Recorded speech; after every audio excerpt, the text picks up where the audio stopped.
মহান স্বাধীনতা দিবসকে কেন্দ্র করে সাভার জাতীয় স্মৃতিসৌধে চলছে নানা প্রস্তুতি। এ নিয়ে বিস্তারিত জানাতে যুক্ত হচ্ছেন সহকর্মী দেওয়ান ইমন। ইমন, স্বাধীনতা দিবস পালনের শেষ সময়ের প্রস্তুতি কেমন দেখছেন আপনি জানাবেন। বুবলি, শুরুতে যদি আজকের দিনের কথা বলি যে আজ 25 মার্চ, ভয়াল সেই 71 সালের এই দিনে কিন্তু বাঙালির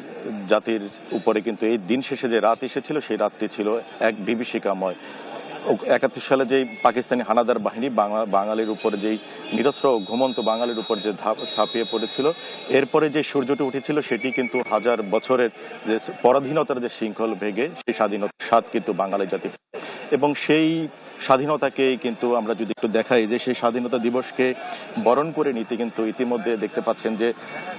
কাল এখানে শ্রদ্ধা জানাবেন প্রথম প্রহরেই রাষ্ট্রপতি এবং প্রধানমন্ত্রী। সেই সেই শ্রদ্ধা জানানোর পরে কিন্তু এটি উন্মুক্ত করে দেওয়া হবে জনসাধারণের জন্য এবং সেই উপলক্ষে কিন্তু এখানে দেখতে পাচ্ছি যে গণপূর্ত বিভাগের পক্ষ থেকে শেষ মুহূর্তের যেই প্রস্তুতি সেটি কিন্তু সম্পন্ন করা হয়েছে। ইতিমধ্যেই কিন্তু এখানে স্পেশাল ফোর্স যেটি রয়েছে, বিশেষ বাহিনী, তারা কিন্তু যেহেতু এখানে ভিভিআইপিরা শ্রদ্ধা নিবেদনের জন্য আসবেন, তারা যে তাদের যে তদারকিটি সেটি কিন্তু করছেন এবং দেখতে পাচ্ছি যে সাজসজ্জার যে কাজটি সেটিও কিন্তু ইতিমধ্যেই অনেকাংশেই সম্পন্ন করেছেন যারা গণপূর্ত বিভাগের কর্মী রয়েছেন, যারা কর্তা রয়েছেন, তারা কিন্তু আমাদেরকে আরো দুদিন আগেই জানিয়েছেন যে ইতিমধ্যেই তারা তাদের যেই এখানকার সাজসজ্জার কাজ সেটি কিন্তু সম্পন্ন করেছেন। এছাড়া আমরা দেখেছি যে তিন বাহিনীর যে মহড়া, যেটি এখানে যে মহড়াটি অনুষ্ঠিত হবে সেটিও কিন্তু ইতিমধ্যে সম্পন্ন হয়েছে এবং শেষ মুহূর্তে যেই যতটুকু কাজ বাকি রয়েছে সেটিও দেখতে পাচ্ছি যে যারা কর্মী রয়েছেন গণপূর্ত বিভাগে তারা কিন্তু এখানে করছেন এবং গত বেশ কিছুদিন যাবতই কিন্তু এখানে যারা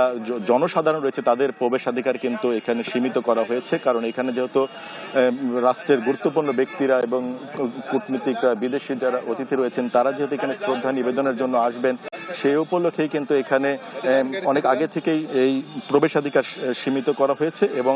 এখনকার যেই চিত্রটি দেখছি যে শেষ মুহূর্তে যে সমস্ত কর্মকাণ্ডগুলো রয়েছে এবং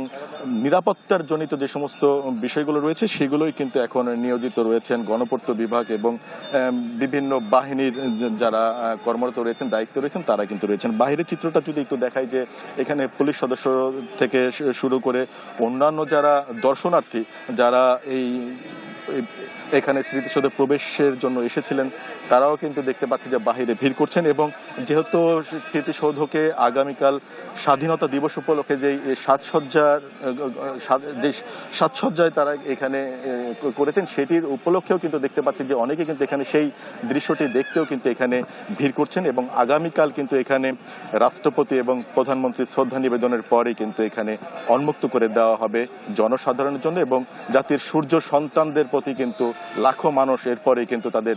শ্রদ্ধা ভরে তাদেরকে কিন্তু স্মরণ করবে। তো এই ছিল এখানকার এই জাতীয় স্মৃতিসৌধের প্রস্তুতি সর্বশেষ আমার কাছে, বুবলি।